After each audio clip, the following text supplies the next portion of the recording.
सतनाम श्री वाहिगुरु।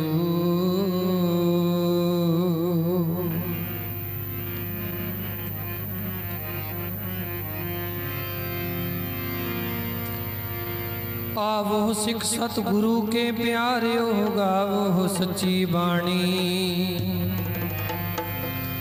बाणी तांगावो गुरु केरी, बाणी तांगावो गुरु केरी। बाणियां सिर बाणी,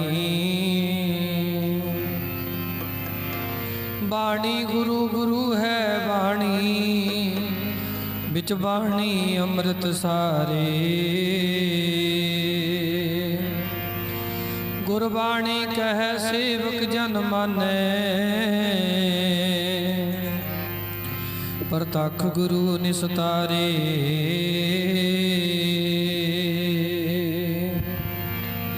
गुरबाणी कह सेवक जन माने। प्रतख गुरु निस्तारे,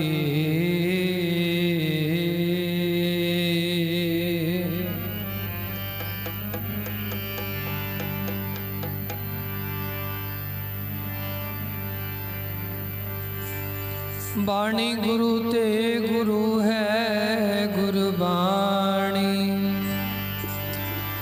बाणी गुरु ते गुरु है गुरबाणी। बाणी है स्वरूप गुरां दा, गुरु ते गुरु है गुरबाणी। बाणी है स्वरूप गुरां दा, बाणी गुरु ते गुरु है गुरबाणी। बाणी है स्वरूप गुरां दा। बाणी गुरु ते गुरु है गुरबाणी। बाणी है स्वरूप गुरां दा। बाणी गुरु ते गुरु है गुरबाणी। बाणी है स्वरूप गुरां दा। बाणी गुरु ते गुरु है गुरबाणी। बाणी है स्वरूप गुरां दा। बाणी गुरु ते गुरु है गुरबाणी। गुरु है गुरबाणी, बाणी है स्वरूप गुरां दा। बाणी गुरु ते गुरु है गुरबाणी। बाणी है स्वरूप गुरां दा। बाणी गुरु ते गुरु है गुरबाणी। बाणी है स्वरूप गुरां दा।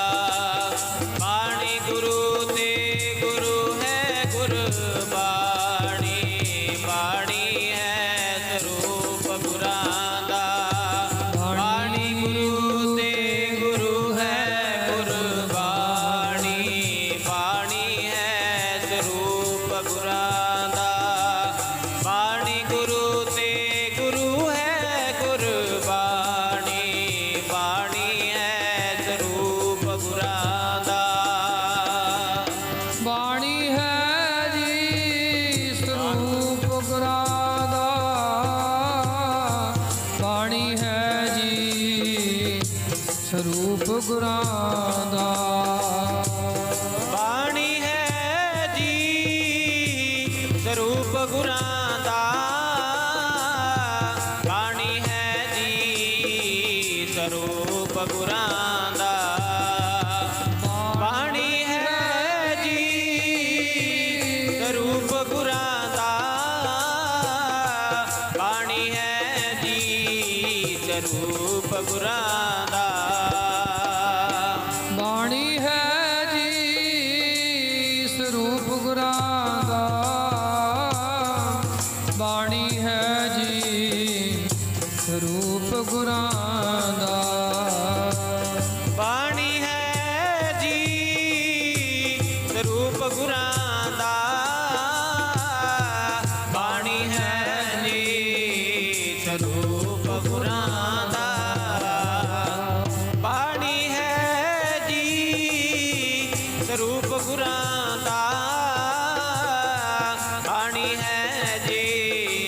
ਸਰੂਪ ਗੁਰਾਂ ਦਾ। ਬਾਣੀ ਗੁਰੂ ਤੇ ਗੁਰੂ ਹੈ ਗੁਰਬਾਣੀ, ਬਾਣੀ ਗੁਰੂ ਤੇ ਗੁਰੂ ਹੈ ਗੁਰਬਾਣੀ, ਬਾਣੀ ਗੁਰੂ ਤੇ ਗੁਰੂ ਹੈ ਗੁਰਬਾਣੀ, ਬਾਣੀ ਗੁਰੂ ਤੇ ਗੁਰੂ ਹੈ ਗੁਰਬਾਣੀ, ਬਾਣੀ ਗੁਰੂ ਤੇ ਗੁਰੂ ਹੈ ਗੁਰਬਾਣੀ,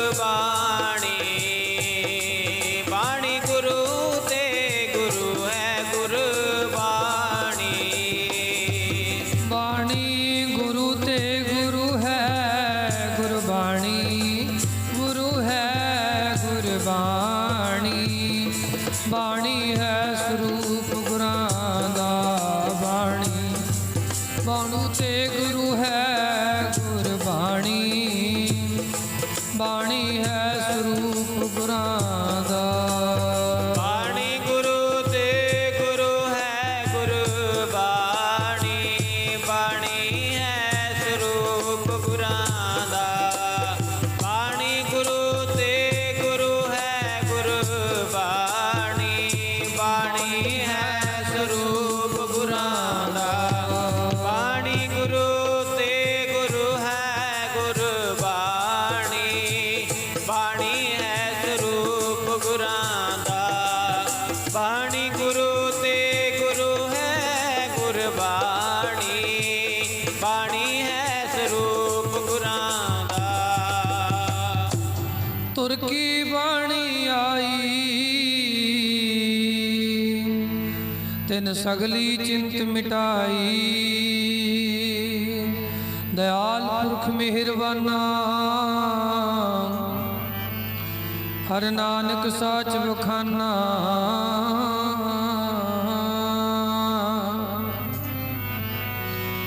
ਤੁਰ ਕੀ ਬਾਣੀ ਦਾ ਜਹਾਜ ਬਣਾਇਆ, ਜੀਵਾਂ ਦੇ ਉਦਾਰ ਵਾਸਤੇ,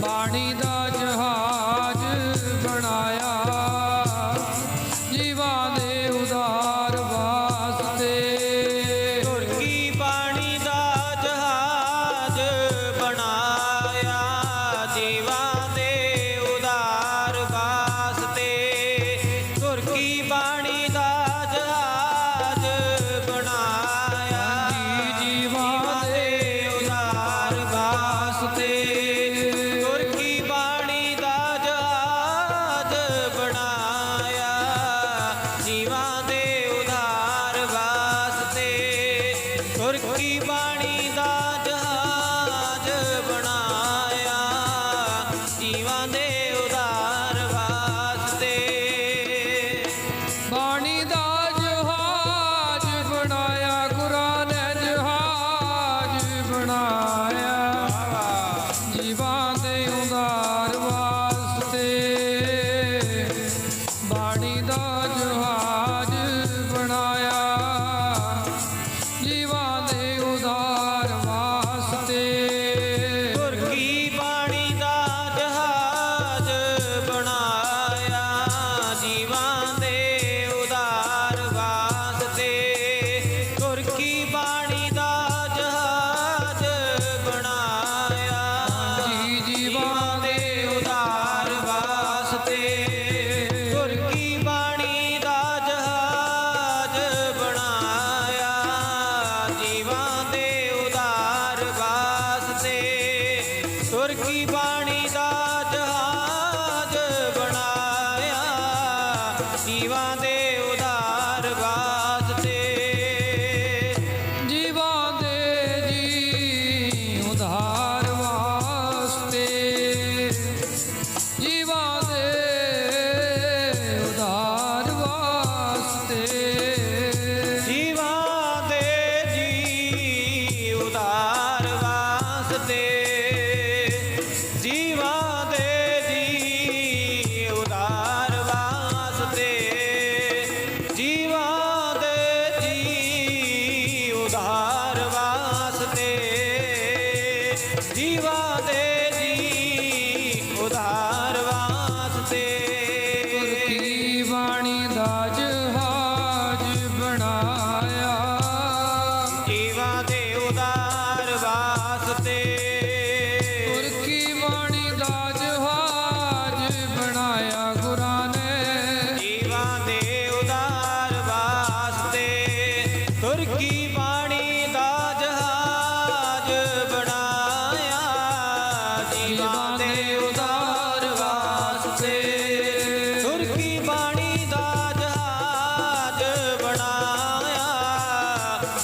ਗੁਰਾਂ ਦੇ ਉਧਾਰ ਵਾਸਤੇ। ਗੁਰ ਬਿਨ ਘੋਰ ਅੰਧਾਰ ਗੁਰੂ ਬਿਨ ਸਮਝ ਨਾ ਆਵੇ। ਹਾਂਜੀ ਗੁਰ ਬਿਨ ਸੁਰਤ ਨਾ ਸਿੱਧ ਗੁਰੂ ਬਿਨ ਮੁਕਤ ਨਾ ਪਾਵੇ।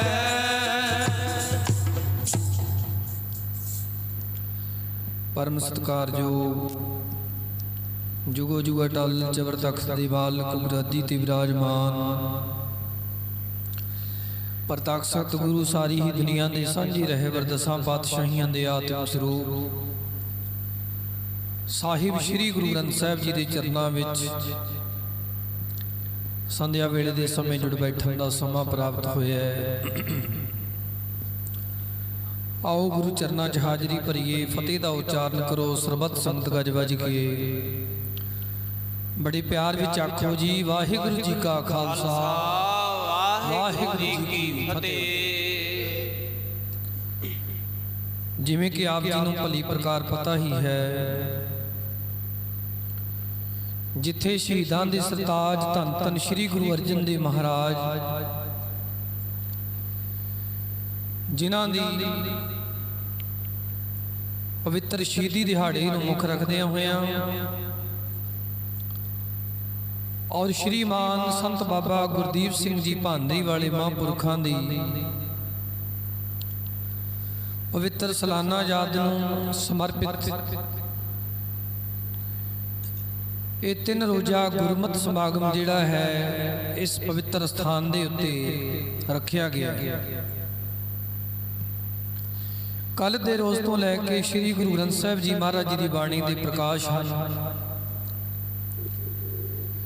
जिस बाणी नूं सतगुरु श्री गुरु ग्रंथ साहिब जी महाराज ने तुरकी बाणी का खिताब दिता है,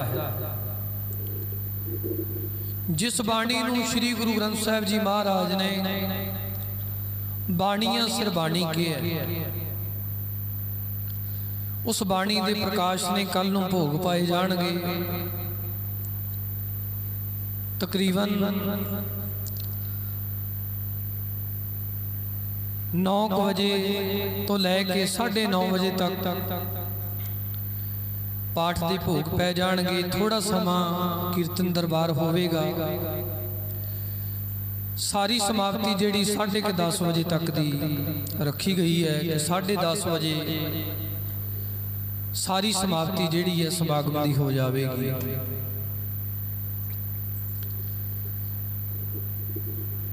सत्संग जी जो गुरबाणी है आपां शब्द पढ़िया है, बाणी दे परथाई शब्द पढ़िया है। बाणी एक शब्द स्वरूप है जिस बाणी नूं एकत्र करन वास्ते, जिस बाणी नूं उच्चारण करन वास्ते, जिस बाणी नूं संसार दे विच दुनिया दे विच लियाउण वास्ते बड़ियां मुशक्कतां जिहड़ियां मेहनतां लगियां ने।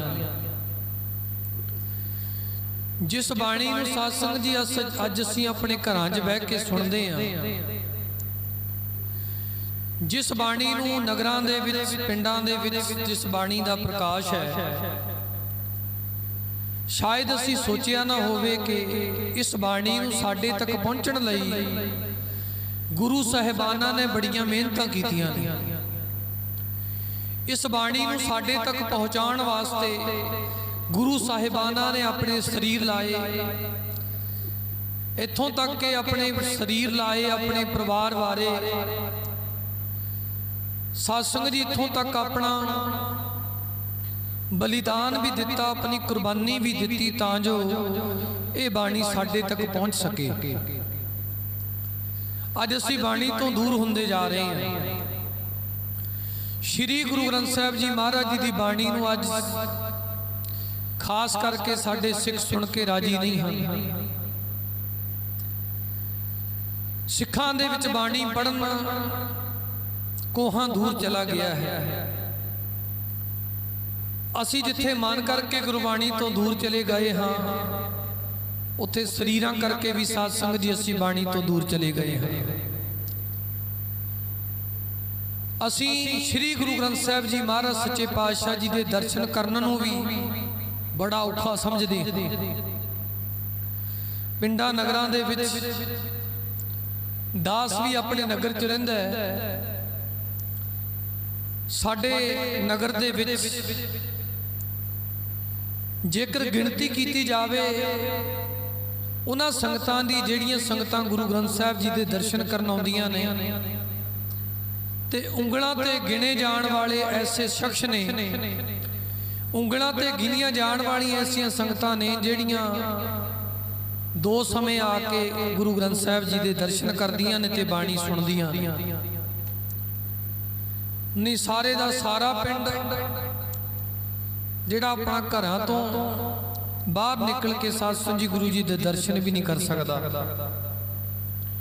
ਇਹ ਪਿੰਡਾਂ ਦੀ ਗੱਲ ਹੈ। ਅੱਜ ਸਾਨੂੰ ਔਖਾ ਲੱਗਦਾ ਗੁਰੂ ਜੀ ਦੇ ਦਰਸ਼ਨ ਕਰਨੇ, ਅੱਜ ਸਾਨੂੰ ਔਖੀ ਲੱਗਦੀ ਗੁਰੂ ਜੀ ਦੀ ਬਾਣੀ ਪੜ੍ਹਨੀ, ਅੱਜ ਸਾਨੂੰ ਔਖੀ ਲੱਗਦੀ ਗੁਰੂ ਜੀ ਦੀ ਬਾਣੀ ਸੁਣਨੀ। ਪਰ ਸਾਧ ਸੰਗਤ ਜੀ, ਜੇਕਰ ਆਪਾਂ ਆਪਣਾ ਇਤਿਹਾਸ ਭੁੱਲਾਂਗੇ, ਸਾਧ ਸੰਗਤ ਜੀ, ਇਸ ਬਾਣੀ ਨੂੰ ਸਾਡੇ ਤੱਕ ਪਹੁੰਚਣ ਵਾਸਤੇ ਗੁਰੂ ਸਾਹਿਬਾਨਾਂ ਨੇ ਬੜੀ ਮੁਸ਼ੱਕਤ ਘਾਲੀ। ਇਸ ਗੁਰਬਾਣੀ ਨੂੰ ਸਾਡੇ ਤੱਕ ਪਹੁੰਚਾਉਣ ਵਾਸਤੇ ਗੁਰੂ ਸਾਹਿਬ ਜੀ ਨੇ ਬੜੀਆਂ ਮਿਹਨਤਾਂ ਕੀਤੀਆਂ। ਸ਼੍ਰੀ ਗੁਰੂ ਨਾਨਕ ਦੇਵ ਜੀ ਮਹਾਰਾਜ ਤੋਂ ਇਹ ਬਾਣੀ ਹੋਂਦ ਵਿੱਚ ਆਈ। ਸਤਿਗੁਰੂ ਜੀ ਨੇ ਤੁਰਕੀ ਬਾਣੀ ਦਾ ਉਚਾਰਨ ਕੀਤਾ। ਗੁਰੂ ਅੰਗਦ ਦੇਵ ਮਹਾਰਾਜ, ਸਮਾਂ ਪੈਣ ਤੇ ਗੁਰੂ ਅਮਰਦਾਸ ਮਹਾਰਾਜ, ਸ਼੍ਰੀ ਗੁਰੂ ਰਾਮਦਾਸ ਮਹਾਰਾਜ, ਅੱਜ ਧੰਨ ਧੰਨ ਸ਼੍ਰੀ ਗੁਰੂ ਅਰਜਨ ਦੇਵ ਮਹਾਰਾਜ ਜੀ, ਜਿਨ੍ਹਾਂ ਨੇ ਆਪਣੇ ਪਵਿੱਤਰ ਮੁਖਾਰ ਬਿੰਦ ਤੋਂ ਬਾਣੀ ਉਚਾਰੀ ਹੀ ਨਹੀਂ, ਇਸ ਬਾਣੀ ਨੂੰ ਇੱਕ ਵੱਖਰਾ ਰੂਪ ਦੇਣਾ ਚਾਹਿਆ ਹੁਕਮ ਦੇ ਵਿੱਚ। ਸਾਧ ਸੰਗਤ ਜੀ, ਕਿੰਨੀ ਮਿਹਨਤ ਕੀਤੀ ਗੁਰੂ ਅਰਜਨ ਦੇਵ ਮਹਾਰਾਜ ਨੇ। ਸਾਰੀ ਬਾਣੀ ਇਕੱਤਰ ਕੀਤੀ। ਜਿੱਥੇ ਵੀ ਕਿਤੇ ਗੁਰਬਾਣੀ ਦੀਆਂ ਪੋਥੀਆਂ ਸਨ ਉਹ ਮੰਗਵਾਈਆਂ ਗਈਆਂ। ਜਿੱਥੇ ਵੀ ਕੋਈ ਬਾਣੀ ਦਾ ਹਵਾਲਾ ਸੀ ਉਹਨੂੰ ਬੜੇ ਪ੍ਰੇਮ ਦੇ ਵਿੱਚ, ਬੜੇ ਸਤਿਕਾਰ ਦੇ ਵਿੱਚ ਗੁਰੂ ਅਰਜਨ ਦੇਵ ਮਹਾਰਾਜ ਨੇ ਆਪਣੇ ਪਾਸ ਮੰਗਵਾਇਆ। ਕਿਉਂ ਮੰਗਵਾਇਆ? ਕਿਉਂਕਿ ਗੁਰਬਾਣੀ ਦਾ ਬੋਹਿਤ ਤਿਆਰ ਕਰਨਾ ਸੀ। ਜਿਸ ਕਾਰਜ ਨੂੰ ਕਰਨ ਵਾਸਤੇ ਗੁਰੂ ਅਰਜਨ ਦੇਵ ਮਹਾਰਾਜ ਇਸ ਮਾਤ ਲੋਕ ਦੀ ਧਰਤੀ ਤੇ ਆਏ, ਉਸ ਬਾਣੀ ਦੀ ਇਕੱਤਰਤਾ ਕਰਨੀ ਸੀ। ਸਾਧ ਸੰਗਤ ਜੀ, ਜਦੋਂ ਸ਼੍ਰੀ ਗੁਰੂ ਰਾਮਦਾਸ ਮਹਾਰਾਜ ਗੁਰਤਾ ਗੁਰਗੱਦੀ ਤੇ ਬੈਠੇ ਸਨ, ਸਤਿਗੁਰੂ ਗੁਰੂ ਰਾਮਦਾਸ ਮਹਾਰਾਜ ਜੀ ਦੇ ਵੱਡੇ ਭਰਾ ਸਹਾਰੀ ਮਲ ਦੇ ਲੜਕੇ ਦਾ ਵਿਆਹ ਸੀ। ਸਤਿਗੁਰੂ ਸੱਚੇ ਪਾਤਸ਼ਾਹ ਜੀ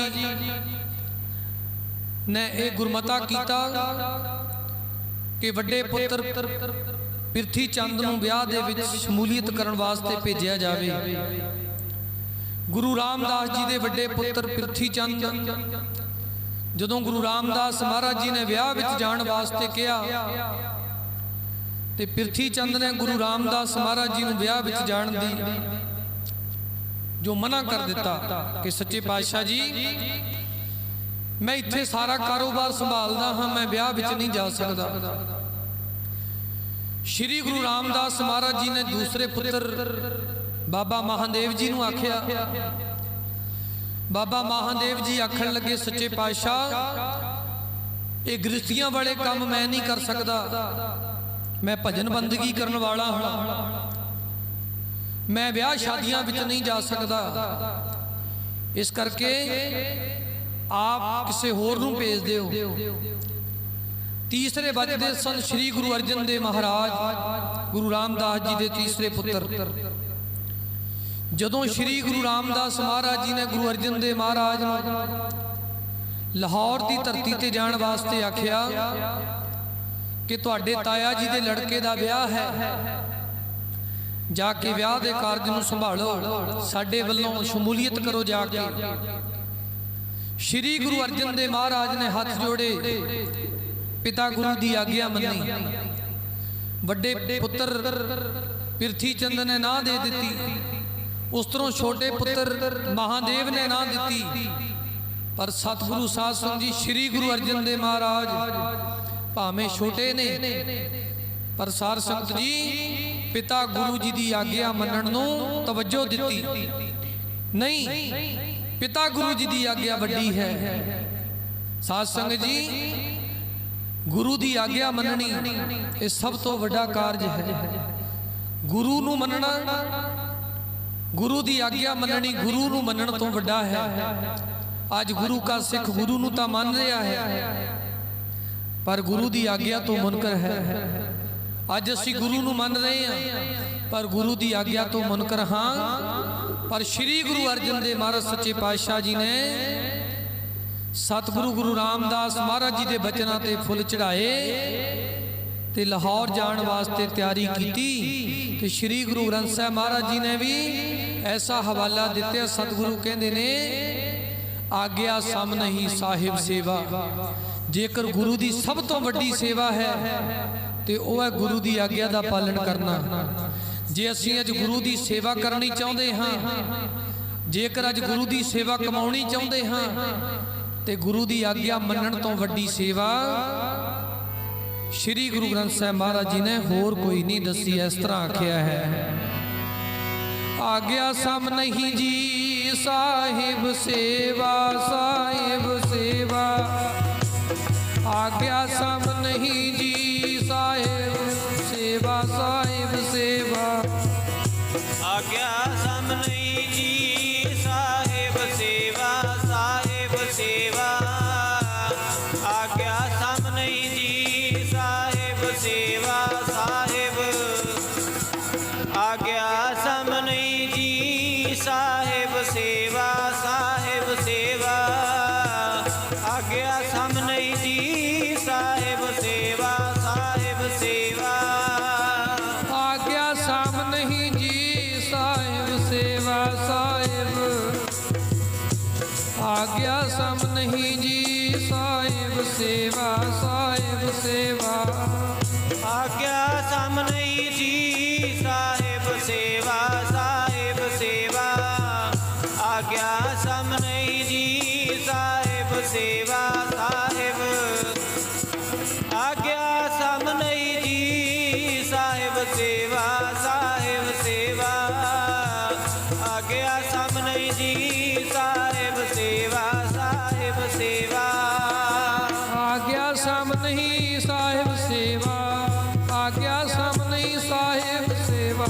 ਆਗਿਆ ਸਮ ਨਹੀਂ ਸਾਹਿਬ ਸੇਵਾ, ਆਗਿਆ ਸਮ ਨਹੀਂ ਸਾਹਿਬ ਸੇਵਾ। ਆਗਿਆ ਸਮ ਨਹੀਂ ਸਾਹਿਬ ਸੇਵਾ, ਆਗਿਆ ਸਮ ਨਹੀਂ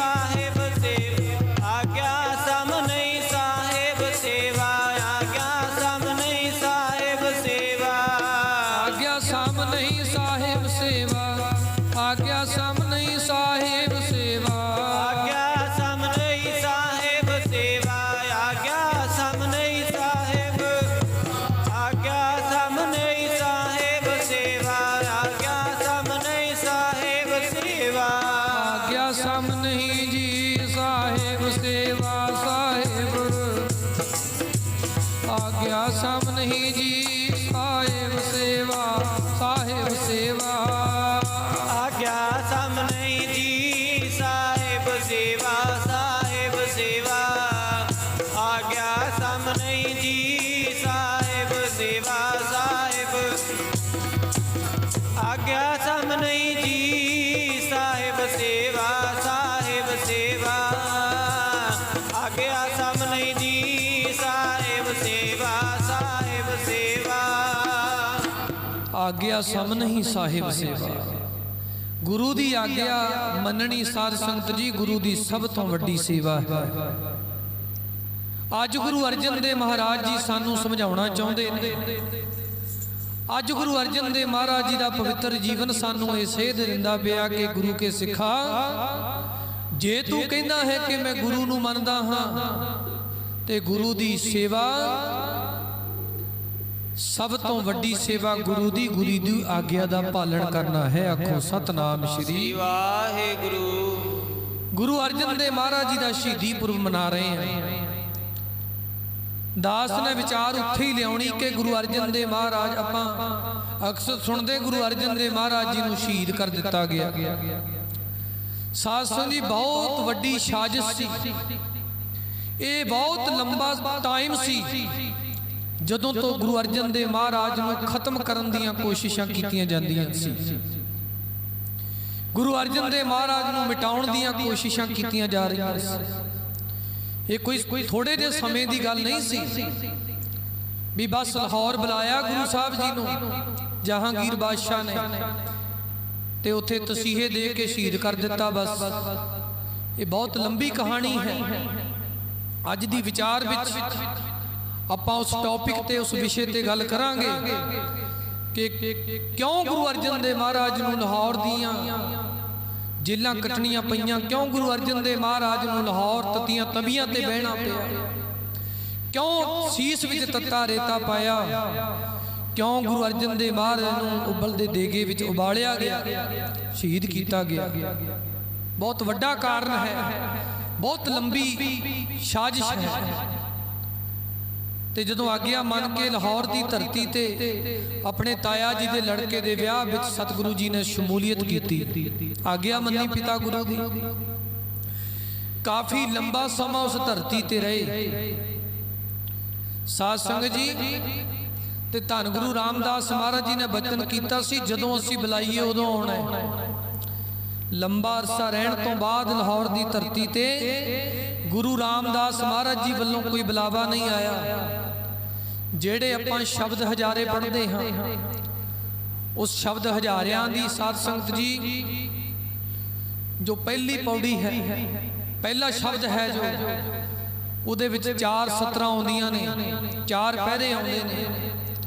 ਉਹਨਾਂ ਵਿੱਚੋਂ 3 ਪਹਿਰੇ ਗੁਰੂ ਅਰਜਨ ਦੇਵ ਮਹਾਰਾਜ ਨੇ ਸਮੇਂ-ਸਮੇਂ ਸਿਰ ਸ਼੍ਰੀ ਗੁਰੂ ਰਾਮਦਾਸ ਮਹਾਰਾਜ ਜੀ ਨੂੰ ਸਾਧ ਸੰਗਤ ਜੀ ਵਿਛੋੜੇ ਦੀ ਤਾਂਘ, ਮਿਲਾਪ ਦੀ ਤਾਂਘ ਦੇ ਉਹ 3 ਸ਼ਬਦ, ਮੇਰਾ ਮਨ ਲੋਚੇ ਵਾਲਾ ਸ਼ਬਦ, ਤੇਰਾ ਮੁਖ ਸੁਹਾਵੇ ਵਾਲਾ ਸ਼ਬਦ, ਤੇ ਉਸ ਤੋਂ ਬਾਅਦ ਇੱਕ ਘੜੀ ਨਾ ਮਿਲਤੇ ਤਾਂ ਕਲਯੁਗ ਹੋਤਾ ਵਾਲਾ ਸ਼ਬਦ। ਇਹ ਵਾਰੀ-ਵਾਰੀ ਚਿੱਠੀਆਂ ਦੇ ਰੂਪ ਦੇ ਵਿੱਚ, ਪੱਤਰਕਾਵਾਂ ਦੇ ਰੂਪ ਦੇ ਵਿੱਚ ਗੁਰੂ ਰਾਮਦਾਸ ਮਹਾਰਾਜ ਨੂੰ ਭੇਜੀਆਂ। ਪਰ ਸਤਿਗੁਰੂ ਸ਼੍ਰੀ ਗੁਰੂ ਰਾਮਦਾਸ ਮਹਾਰਾਜ ਜੀ ਦਾ ਵੱਡਾ ਪੁੱਤਰ ਪਿਰਥੀ ਚੰਦ, ਜਿਹੜਾ ਪਹਿਲਾਂ ਤੋਂ ਸਾਧ ਸੰਗਤ ਜੀ ਸ਼੍ਰੀ ਗੁਰੂ ਅਰਜਨ ਦੇਵ ਮਹਾਰਾਜ ਆਪਣੇ ਛੋਟੇ ਭਰਾ ਦੇ ਨਾਲ ਈਰਖਾ ਕਰਦਾ ਸੀ। ਉਹਨੂੰ ਪਤਾ ਸੀ ਕਿ ਮੇਰਾ ਹੱਕ ਕਿਤੇ ਗੁਰੂ ਅਰਜਨ ਦੇਵ ਮਹਾਰਾਜ ਨਾ ਲੈ ਲੈਣ, ਡਰ ਸੀ।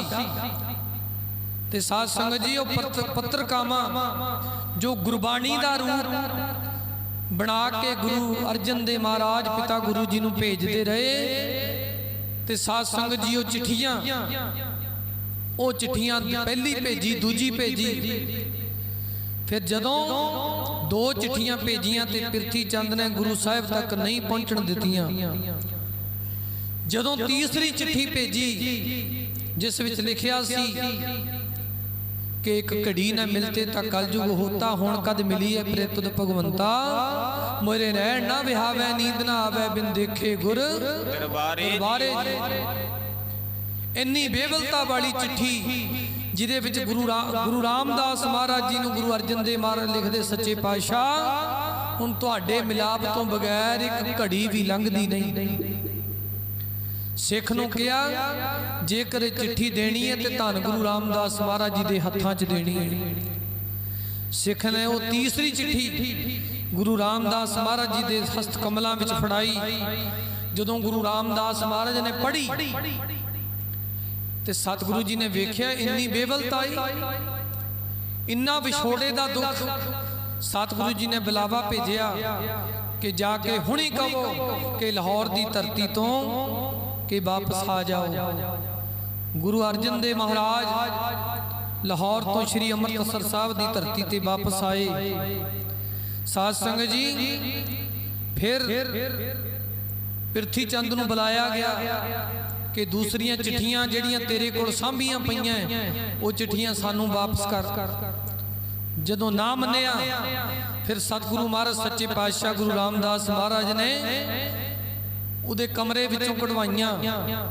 ਫਿਰ ਚੌਥਾ ਸ਼ਬਦ ਸ਼੍ਰੀ ਗੁਰੂ ਅਰਜਨ ਦੇਵ ਮਹਾਰਾਜ ਨੇ ਉਚਾਰਨ ਕੀਤਾ, ਇਸ ਤਰ੍ਹਾਂ ਪੜ੍ਹ ਲਓ ਪਿਆਰ ਨਾਲ। ਭਾਗ ਹੋਆ ਜੀ ਸੰਤ ਮਿਲਾਇਆ, ਸੰਤ ਮਿਲਾਇਆ, ਭਾਗ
ਅਬਨਾਸੀ ਘਰ ਮੈਂ ਪਾਇਆ।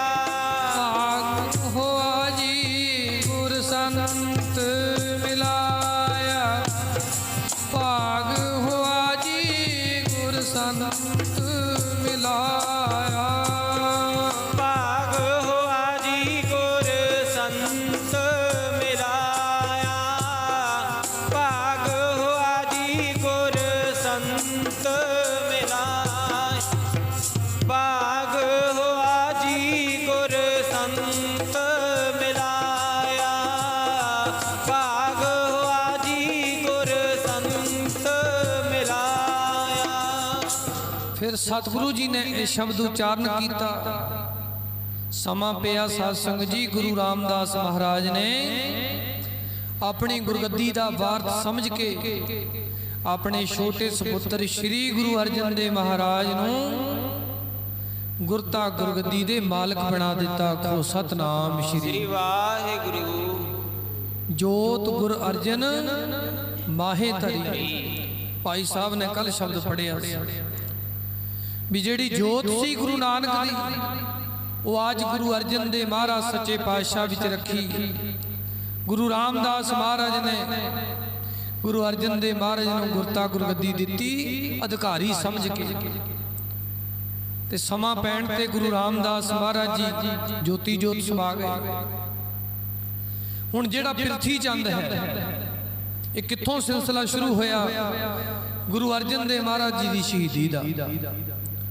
ਜਦੋਂ ਗੁਰੂ ਅਰਜਨ ਦੇਵ ਮਹਾਰਾਜ ਗੁਰਤਾ ਗੁਰਗੱਦੀ ਤੇ ਬੈਠੇ, ਸ਼੍ਰੀ ਅੰਮ੍ਰਿਤਸਰ ਸਾਹਿਬ ਦੀ ਧਰਤੀ ਤੇ ਗੁਰੂ ਨਾਨਕ ਦੀ ਸਿੱਖੀ ਨਾਲ, ਗੁਰੂ ਨਾਨਕ ਦੀ ਸਿੱਖੀ ਦੇ ਪ੍ਰਚਾਰ ਨਾਲ ਸੰਗਤਾਂ ਨੂੰ ਜੋੜਦੇ, ਨਿਮਰਤਾ ਦੇ ਪੁੰਜ, ਸ਼ਾਂਤੀ ਦੇ ਪੁੰਜ ਗੁਰੂ ਅਰਜਨ ਦੇਵ ਮਹਾਰਾਜ, ਜਿਹੜਾ ਕੋਈ ਵੀ ਝਗੜਾ ਨਹੀਂ ਸੀ ਚਾਹੁੰਦੇ, ਜੋ ਸਤਿਗੁਰੂ ਜੀ ਕੋਈ ਵੀ ਵਿਵਾਦ ਨਹੀਂ ਸੀ ਚਾਹੁੰਦੇ, ਪਰ ਆਪਣੇ ਭਰਾ, ਆਪਣੇ ਘਰ ਦਾ ਮੈਂਬਰ ਹੀ ਸਤਿਗੁਰੂ ਮਹਾਰਾਜ ਸੱਚੇ ਪਾਤਸ਼ਾਹ ਜੀ ਦੇ ਨਾਲ ਦੁਸ਼ਮਣੀ ਬਣਾ ਬੈਠਾ ਕਿ ਜਿਹੜੀ ਗੁਰਤਾ ਗੁਰਗੱਦੀ ਮੇਰੇ ਹਿੱਸੇ ਆਉਂਦੀ ਸੀ, ਜਿਹੜਾ ਗੁਰਤਾ ਗੁਰਗੱਦੀ ਦਾ ਹੱਕ ਮੈਨੂੰ ਸੀ, ਵੱਡਾ ਹੋਣ ਦੇ ਨਾਤੇ ਮੇਰੇ ਛੋਟੇ ਭਰਾ ਨੂੰ ਕਿਉਂ ਮਿਲ ਗਈ? ਈਰਖਾ ਪੈਦਾ ਹੋ ਗਈ, ਮਨ ਦੇ ਵਿੱਚ ਦਵੈਤ ਪੈਦਾ ਹੋ ਗਈ। ਸਾਧ ਸੰਗਤ ਜੀ, ਘਰ ਦੇ ਵਿੱਚ ਹੀ ਦੁਸ਼ਮਣੀ ਪੈਦਾ ਕਰ ਲਈ। ਹਾਲਾਂਕਿ ਗੁਰੂ ਅਰਜਨ ਦੇਵ ਮਹਾਰਾਜ ਜੀ ਇਸ ਗੱਲ ਤੋਂ ਨਿਰਲੇਪ ਨੇ, ਕਿਉਂਕਿ ब्रह्म ज्ञानी सदा निर्लेप जैसे जल में है कमला लेप। जिमें कमल पानी विच रहिंदा चिक्कड़ च रहिंदा, चिक्कड़ तो अलेप है। गुरु अर्जन देव महाराज सच्चे पातशाह जी भी इन्हां दुनियावी झगड़ियां तो बिरती उच्ची है। क्यों? मन दे विच शांति है। जदों आपां सुखमनी साहब पढ़दे हां, गुरु अर्जन देव महाराज सच्चे पातशाह जी ने ਸਮੁੱਚੀ ਬਾਣੀ ਦੇ ਕਿੰਨੇ ਬਚਨ ਸਾਧ ਸੰਗਤ ਦੀ ਸ਼ਾਂਤੀ ਵਾਲੇ ਉਚਾਰਨ ਕੀਤੇ, ਉਹਨਾਂ ਨੂੰ ਆਪਣੇ ਜੀਵਨ ਵਿੱਚ ਵੀ ਲਾਗੂ ਕੀਤਾ ਹੈ। ਸ਼ਾਂਤੀ ਵਿਖਾਈ ਵੀ ਸ਼ੁਰੂ ਤੋਂ ਲੈ ਕੇ, ਆਰੰਭਤਾ ਤੋਂ ਲੈ ਕੇ ਅਖੀਰਲੇ ਸਮੇਂ ਤੱਕ ਸਤਿਗੁਰੂ ਗੁਰੂ ਅਰਜਨ ਦੇਵ ਮਹਾਰਾਜ ਨੇ ਆਪਣੇ ਬਚਨਾਂ ਤੇ ਕੱਲੇ ਕੱਲੇ ਬਚਨਾਂ ਤੇ ਫੁੱਲ ਚੜਾਏ। ਈਰਖਾ ਕੀਤੀ, ਗੁਰਤਾ ਗੁਰਗੱਦੀ ਦਾ ਮਾਲਕ ਮੈਂ ਸਾਂ, ਬੜੇ ਹੱਥ ਕੰਡੇ ਅਪਣਾਏ, ਬੜੀਆਂ ਕੋਸ਼ਿਸ਼ਾਂ ਕੀਤੀਆਂ, ਇੱਥੋਂ ਤੱਕ ਕਿ ਸ੍ਰੀ ਅੰਮ੍ਰਿਤਸਰ ਸਾਹਿਬ ਦੀ ਧਰਤੀ ਤੇ ਆਉਣ ਵਾਲੀ ਸੰਗਤ ਨੂੰ ਰਾਹ ਵਿੱਚ ਰੋਕ ਰੋਕ ਕੇ ਵੀ ਸਾਧ ਸੰਗਤ ਜੀ ਆਪਣੇ ਕੋਲ ਬੁਲਾਇਆ। ਇੱਥੋਂ ਤੱਕ ਕਿ ਗੁਰੂ ਕੀ ਸੰਗਤ ਦੇ ਕੰਨ ਭਰੇ ਕਿ ਜਿਹੜੀ ਰਸਤ ਪਾਣੀ ਤੁਸੀਂ ਲੈ ਕੇ ਆਉਂਦੇ ਮੇਰੇ ਕੋਲ ਲੈ ਕੇ ਆਓ। ਇੱਥੋਂ ਤੱਕ ਕਿ ਕਈ ਵਾਰ ਗੁਰੂ ਕੇ ਲੰਗਰ ਵੀ ਸਾਧ ਸੰਗਤ ਜੀ ਮਸਤਾਨੇ ਹੋ ਗਏ ਸਨ।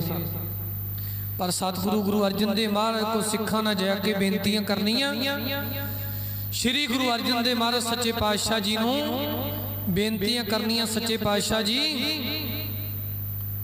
ਲੰਗਰ ਮਸਤਾਨੇ ਹੋ ਰਹੇ ਨੇ, ਗੁਰੂ ਦੀਆਂ ਸੰਗਤਾਂ ਨੂੰ ਪ੍ਰਿਥੀ ਚੰਦ ਰੋਕ ਲੈਂਦਾ ਹੈ, ਰਸਤ ਪਾਣੀ ਆਪਣੇ ਕੋਲ ਰੱਖਣਾ ਸ਼ੁਰੂ ਕਰ ਦਿੰਦਾ ਹੈ। ਇੱਕ ਵਾਰ ਸੰਗਤ ਨੇ ਜਾ ਕੇ ਭਾਈ ਗੁਰਦਾਸ ਜੀ ਵਰਗਿਆਂ ਨਾਲ ਜਾ ਕੇ ਗੁਰੂ ਅਰਜਨ ਦੇਵ ਮਹਾਰਾਜ ਨੂੰ ਬੇਨਤੀ ਕੀਤੀ, ਸੱਚੇ ਪਾਤਸ਼ਾਹ ਮਹਾਰਾਜ ਜੀ ਲੰਗਰ ਮਸਤਾਨੇ ਹੋ ਰਹੇ ਨੇ, ਕੀ ਕੀਤਾ ਜਾਵੇ? ਪ੍ਰਿਥੀ ਚੰਦ ਸਾਰੀ ਸੰਗਤ ਨੂੰ ਰੋਕ ਬੈਠਾ ਹੈ। ਤੇ ਧੰਨ ਗੁਰੂ ਅਰਜਨ ਦੇਵ ਮਹਾਰਾਜ ਸੱਚੇ ਪਾਤਸ਼ਾਹ ਜੀ ਨੇ ਬਚਨ ਕੀਤਾ ਸੀ, ਕਾਹੇ ਰੇ ਮਨ ਚਿਤ ਬੈ ਉਦਮ ਜਾ, ਹਰ ਹਰ ਜੀਉ ਪਰਿਆ, ਸੈਲ ਪਥਰ ਮੈਂ ਜੰਤੂ ਪਾਏ ਤਾਕਾ ਰਿਜੁਕ ਆਗੇ ਕਰ ਧਰਿਆ।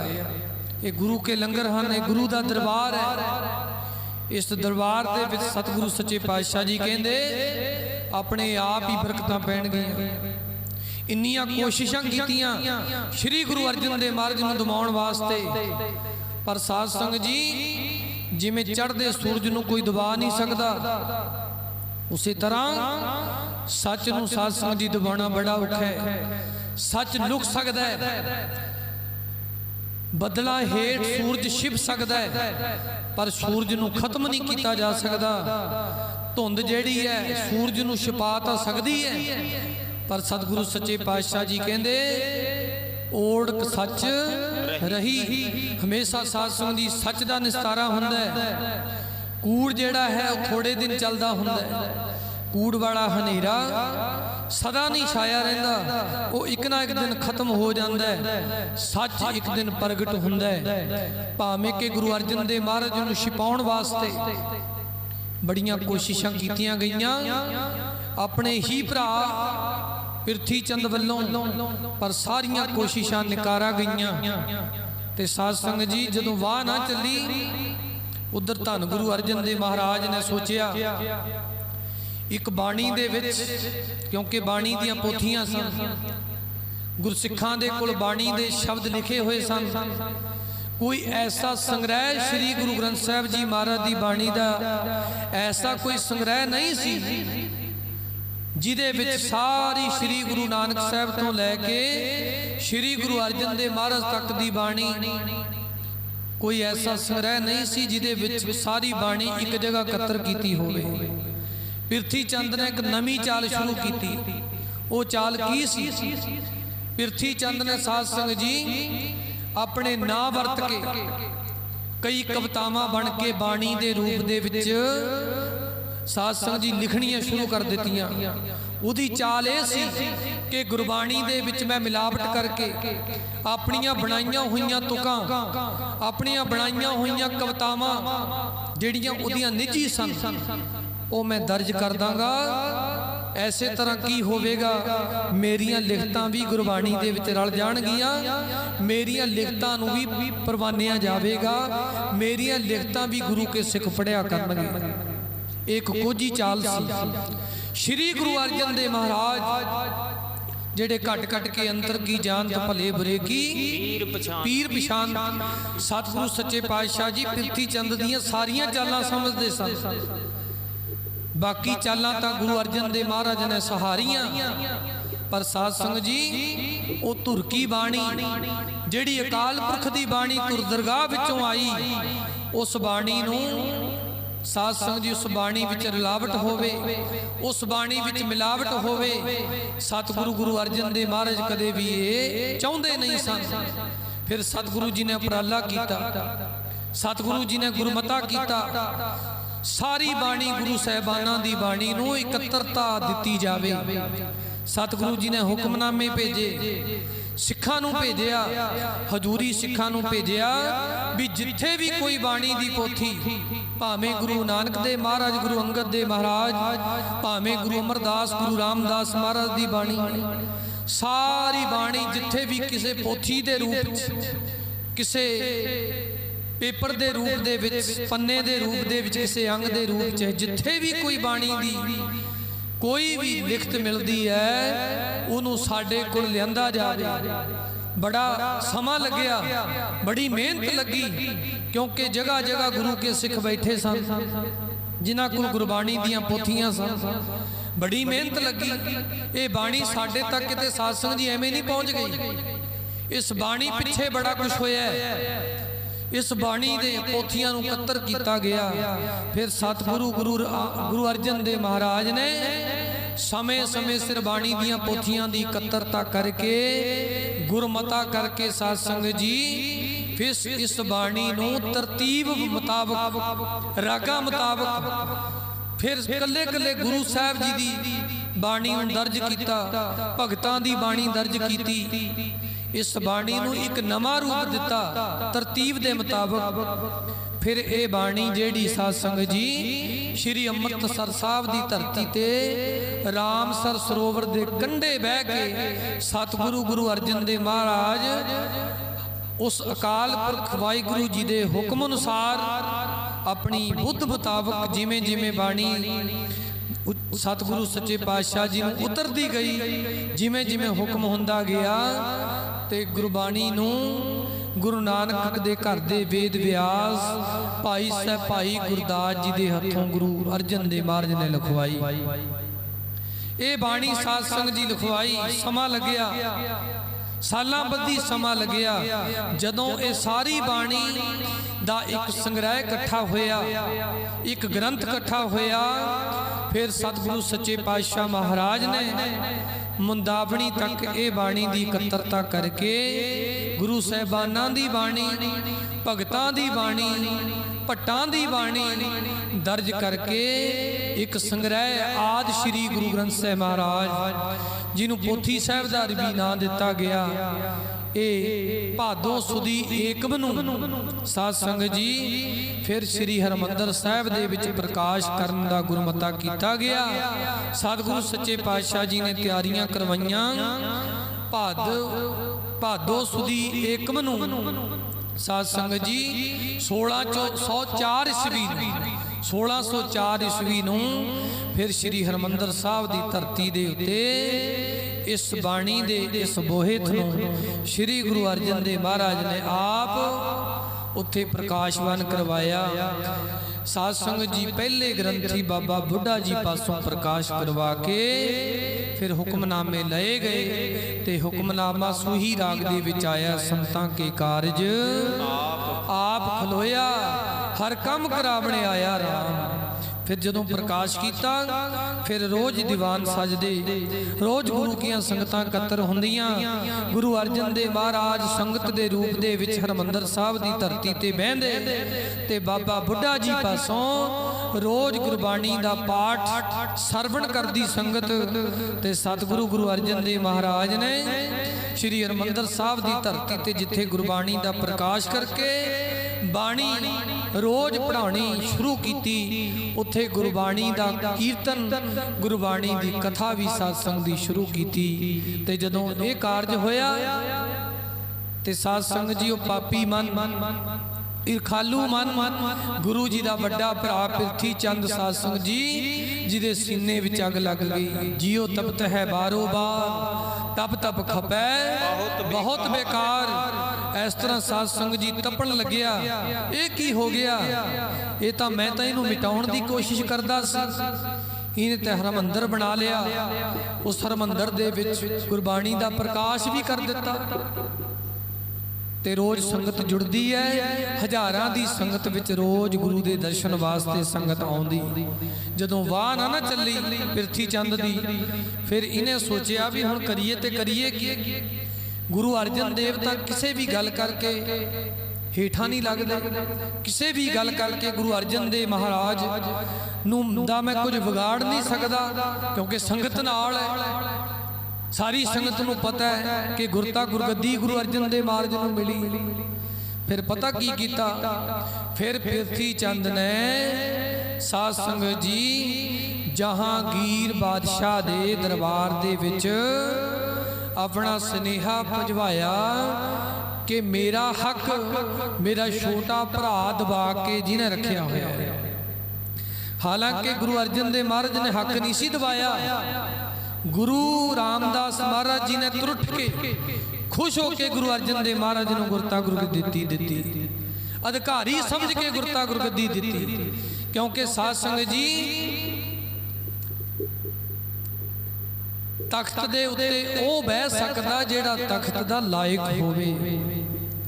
ਤਖਤ ਦੇ ਉੱਤੇ ਉਹ ਬਹਿੰਦਾ ਜੇ ਤਖਤ ਦੇ ਲਾਇਕ ਹੋਈ। ਸਾਧ ਸੰਗਤ ਜੀ ਜਿਹੜਾ ਤਖਤ ਦੇ ਉਹਦਾ ਅਧਿਕਾਰੀ ਹੈ, ਜਿਹੜਾ ਗੁਰਤਾ ਗੁਰਗੱਦੀ ਦਾ ਅਧਿਕਾਰੀ ਹੈ, ਉਹੀ ਉਸ ਗੁਰਤਾ ਗੁਰਗੱਦੀ ਤੇ ਬਹਿ ਸਕਦਾ ਹੈ। ਅਧਿਕਾਰੀ ਹੋਣਾ ਜ਼ਰੂਰੀ ਹੈ। ਤੇ ਇਸ ਕਰਕੇ इन्हें सरकारे दरबारे ये गल पेश की कि मेरा छोटा भरा मेरा हक दबी बैठा है, जेड़ी गुरता गुरगद्दी मैनू मिलनी सी वो मेरे छोटे भरा ने दबा लई। वो मेरे छोटे भरा ने उस गुरता गुरगद्दी दा वो मालक बन के बह गया। इस करके वो मेरी जेड़ी हक दी कमाई है, जो मेरा हक गद्दी है, वो मैनू मिली जावे, मेरा हक दवाया जावे। सब तो पहला बीड़ा सतगुरु गुरु अर्जन देव महाराज दे बड़े भरा पिरथी चंद ने चुकिया। श्री गुरु अर्जन देव महाराज नूं शहीद कराउण दे विच सब तो वड्डा हथ गुरु साहब जी दे वड्डे भरा दा है। जदों जहांगीर बादशाह तक गल्लां पहुंचियां कि पिरथी चंद की शिकायत आई है, उहदे छोटे भरा ने उहदा हक दवा लिया, ते उत्थे साध संगत जी होर भी खबरां जिहड़ियां ने जहांगीर बादशाह तक पहुंचणियां शुरू हो गईयां। जहांगीर बादशाह नूं कईयां ने जाके दस्सिया, बादशाह गुरु अर्जन देव कल्ला अपने भरा दा हक ही नहीं मार के बैठा, उन्हें एक बहुत सोहना हरमंदर तैयार किया है, बहुत सोहनी इमारत तैयार की है। उस वेले दे लखां रुपए उसने लाए ने, लखां रुपए ला के एक सोहनी इमारत एक ऐन सरोवर दे विचकार बनाई, ते इत्थों तक उदी नींह दी पहली इट भी मुसलमान धर्म दे फकीर साईं मियां मीर तो रखाई है। इस तरह दे कन भरे जहांगीर बादशाह दे। ते होर भी दस्सिया कि बादशाह कल्ला हरमंदर ही नहीं बनाया, गुरु अर्जन देव ने उस हरमंदर दे विच एक अपनी धार्मिक किताब बना के, अपनी धार्मिक लिखत बना के उसनों उदी कलाम नूं, वो धार्मिक पुस्तक नूं उहदे विच हरमंदर दे विच प्रकाश कीता है। एक अपनी पुस्तक बनाई धार्मिक, अपना ग्रंथ बनाया, इत्थों तक के अपने पिछले रहबरां, अपने पिछले गुरु साहिबानां दी बाणी उहदे विच दर्ज कीती। ते कन भरे जहांगीर बादशाह दे चुगलखोरां ने, क्योंकि साध संगत जी पहला पिरथी चंद ने शिकायत लाई, ते जदों एक बंदा शिकायत ला दे ना किसी कोलों, फिर होर साध संगत जी चुगलखोर भी बड़े पैदा हो जाते ने संसार विच कन भरन वास्ते। शिकायतां लाइयां, हरमंदर ही नहीं तैयार किया, उहदे विच अपनी धार्मिक पुस्तक नहीं प्रकाश की, सगों उस धार्मिक पुस्तक दे विच हिंदू भगतां दी बाणी दर्ज की। उस धार्मिक पुस्तक दे विच जिन्हों आदि गुरु ग्रंथ साहिब दा नाम दिता, पोथी साहिब दा नाम दिता, उहदे विच मुसलमान भगतां दी बाणी भी दर्ज की है। पर बादशाह जहांगीर नूं कहा, कहंदे जी अपने सब तो वड्डे पैगंबर मुहम्मद साहब दी कोई भी कुरान दी लिखत उहदे विच दर्ज नहीं कीती। वो गुनहगार है, वो दोषी है, वो बागी है। हालांकि जहांगीर बादशाह गुरु अर्जन देव महाराज जी का दुश्मन नहीं सी, अकबर दा पुत्र सी। पर साध संगत जी जदों कन भरे जाते, जदों चुगलखोर किसी दे कन भर दिंदा है किसी प्रति, ते ईरखा तां अपने आप ही जाग पैंदी है। साध संगत जी चुगलखोरां ने कन भरे। एक दीवान सी चंदू जहांगीर बादशाह दा, उहदी दीवानगी करदा सी, वजीर सी उहदे दरबार दा। ते पुरोहित ने साध संगत जी ओदी चंदू दी लड़की दा रिश्ता गुरु अर्जन देव महाराज दे पुत्र गुरु हरगोबिंद साहब महाराज ने तय कर दिता। जदों पुरोहित ने जाके चंदू नूं दस्सिया, चंदू दे पुछण ते साध संगत जी उन्हें पुरोहित ने दस्सिया, ऐ चंदूआ तेरी लड़की दा रिश्ता मैं उस घर विच करके आया जिस घर नूं दुनिया दे लोग मत्था टेकदे, जिस घर नूं दुनिया दे लोग पदार्थ चढ़ाउंदे ने। ते चंदू पुछदा केड़ा घर? ते पुरोहित कहण लग्या तेरी लड़की दा रिश्ता गुरु नानक दे घर विच जोड़ के आया। गुरु अर्जन देव महाराज दे सपुत्र हरगोबिंद बड़े उच्चे सुच्चे ने, बड़े बुद्धिमान ने, ते उन्हां दे ਸੁਪੁੱਤਰ ਹਰਗੋਬਿੰਦ ਨਾਲ ਤੇਰੀ ਲੜਕੀ ਦਾ ਰਿਸ਼ਤਾ ਤੈਅ ਕਰਕੇ ਆਇਆ ਹੈ। ਇਹ ਚੰਦੂ ਦੀਵਾਨ ਜਹਾਂਗੀਰ ਬਾਦਸ਼ਾਹ ਦਾ ਦੀਵਾਨ ਜਿਹੜਾ ਸਾਧ ਸੰਗਤ ਜੀ ਹੰਕਾਰੀ, ਕਿਉਂਕਿ ਹੰਕਾਰ ਹੁੰਦਾ ਹੈ ਰਾਜ ਭਾਗ ਦੇ ਵਿੱਚ ਜਿਹੜਾ ਅਹੁਦੇਦਾਰ ਹੈ ਉਹਨੂੰ ਹੰਕਾਰ ਹੋ ਗਿਆ ਚੰਦੂ ਨੂੰ। ਕਹਿੰਦਾ ਓਏ ਭਲਿਆ ਪ੍ਰੋਹਤਾ, ਤੂੰ ਕਿੱਥੇ ਰਿਸ਼ਤਾ ਮੇਰੀ ਲੜਕੀ ਦਾ ਜੋੜ ਆਇਆ? ਤੂੰ ਚਵਾਰੇ ਦੀ ਇੱਟ ਮੋਰੀ ਨੂੰ ਲਾਇਆ, ਚਵਾਰੇ ਦੀ ਇੱਟ ਨੀਂਹ ਨੂੰ ਲਾਇਆ। ਪ੍ਰੋਹਤ ਕਹਿੰਦਾ ਕੀ ਗੱਲ, ਮੈਂ ਸਮਝਿਆ ਨਹੀਂ। ਕਹਿੰਦਾ ਮੈਂ ਜਹਾਂਗੀਰ ਬਾਦਸ਼ਾਹ ਦਾ ਦੀਵਾਨ ਹਾਂ, ਐਡੇ ਵੱਡੇ ਉੱਚੇ ਅਹੁਦੇ ਤੇ ਕੰਮ ਕਰਨ ਵਾਲਾ। ਮੇਰੀ ਲੜਕੀ ਦਾ ਰਿਸ਼ਤਾ ਤੂੰ ਫਕੀਰਾਂ ਦੇ ਘਰ ਆਇਆ, ਜਿਨ੍ਹਾਂ ਨੂੰ ਲੋਕ ਪਾਈ ਪਾਈ ਚੜਾਉਂਦੇ ਨੇ, ਜਿਨ੍ਹਾਂ ਨੂੰ ਲੋਕ ਕੌਡੀ ਕੌਡੀ ਚੜਾਉਂਦੇ ਨੇ। ਸਾਧ ਸੰਗਤ ਜੀ ਕਹਿੰਦਾ ਤੂੰ ਚਵਾਰੇ ਦੀ ਇੱਟ ਨੀਂਹ ਨੂੰ ਲਾਇਆ, ਕਿੱਥੇ ਰਿਸ਼ਤਾ ਲਾਇਆ? ਕਿਸੇ ਸਿੱਖ ਨੇ ਸਾਧ ਸੰਗਤ ਜੀ ਚੰਦੂ ਦੇ ਬੋਲ ਸੁਣ ਲਏ ਤੇ ਜਦੋਂ ਗੁਰੂ ਅਰਜਨ ਦੇ ਮਹਾਰਾਜ ਸੱਚੇ ਪਾਤਸ਼ਾਹ ਤੱਕ ਇਹ ਖਬਰਾਂ ਪਹੁੰਚੀਆਂ, ਸੱਚੇ ਪਾਤਸ਼ਾਹ ਜਿਸ ਚੰਦੂ ਦੀਵਾਨ ਦੀ ਲੜਕੀ ਦਾ ਰਿਸ਼ਤਾ ਪ੍ਰੋਹਤ ਲੈ ਕੇ ਆਇਆ ਆਪ ਜੀ ਦੇ ਸੁਪੁੱਤਰ ਨਾਲ, ਉਹ ਚੰਦੂ ਗੁਰੂ ਨਾਨਕ ਸਾਹਿਬ ਸੱਚੇ ਪਾਤਸ਼ਾਹ ਦੇ ਦਰ ਘਰ ਨੂੰ ਨੀਵਾਂ ਦੱਸਦਾ ਤੇ ਆਪਣੇ ਆਪ ਨੂੰ ਉੱਚਾ ਦੱਸਦਾ ਹੈ। ਸੱਚੇ ਪਾਤਸ਼ਾਹ ਜੀ ਉਹਨੇ ਆਪਣੇ ਆਪ ਨੂੰ ਚਵਾਰਾ ਦੱਸਿਆ ਤੇ ਗੁਰੂ ਨਾਨਕ ਦੇ ਦਰ ਘਰ ਨੂੰ ਇੱਕ ਨੀਂਹ ਦੱਸਿਆ, ਮੋਰੀ ਦੱਸਿਆ। ਸੱਚੇ ਪਾਤਸ਼ਾਹ ਦੁਸ਼ਟ ਦਾ ਰਿਸ਼ਤਾ ਨਹੀਂ ਲੈਣਾ ਚਾਹੀਦਾ। ਸੰਗਤ ਦਾ ਹੁਕਮ ਹੋ ਗਿਆ, ਸਤਿਗੁਰੂ ਸੱਚੇ ਪਾਤਸ਼ਾਹ ਜੀ ਨੇ ਭੇਜ ਦਿੱਤਾ ਹੁਕਮ ਕਿ ਸੰਗਤ ਦਾ ਹੁਕਮ ਹੈ ਕਿ ਚੰਦੂ ਦੀ ਲੜਕੀ ਦਾ ਰਿਸ਼ਤਾ ਮੋੜ ਲਿਆ ਜਾਵੇ।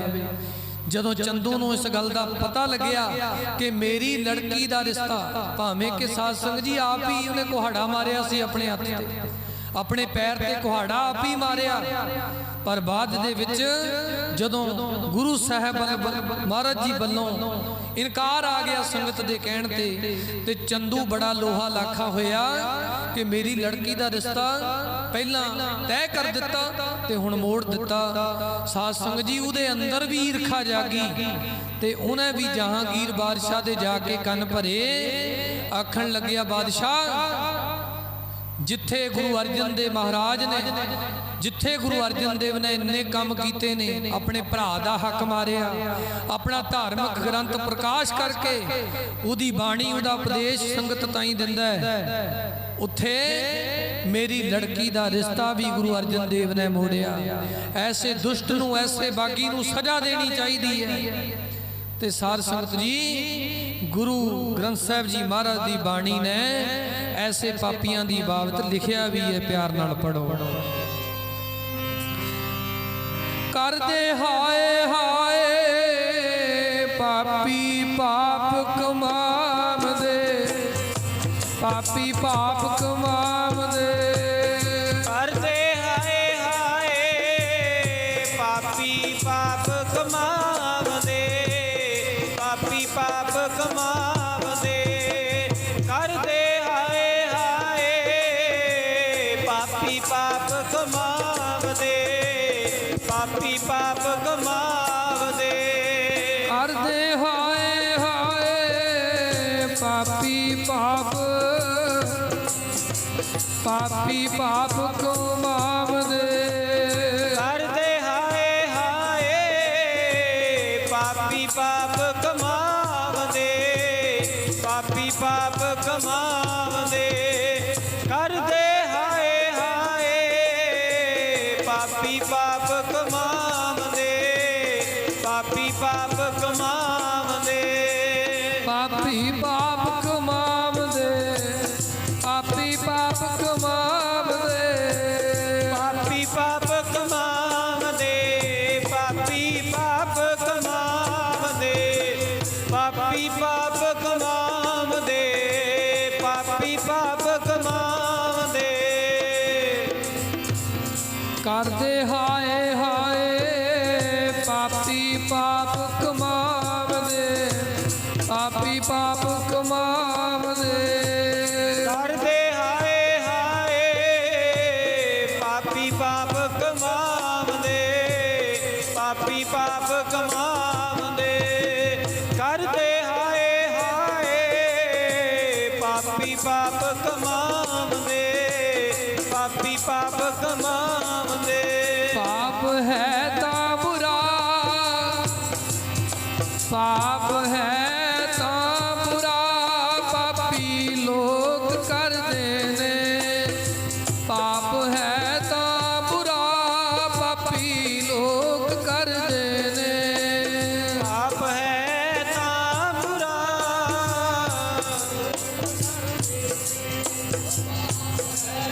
तां बुरा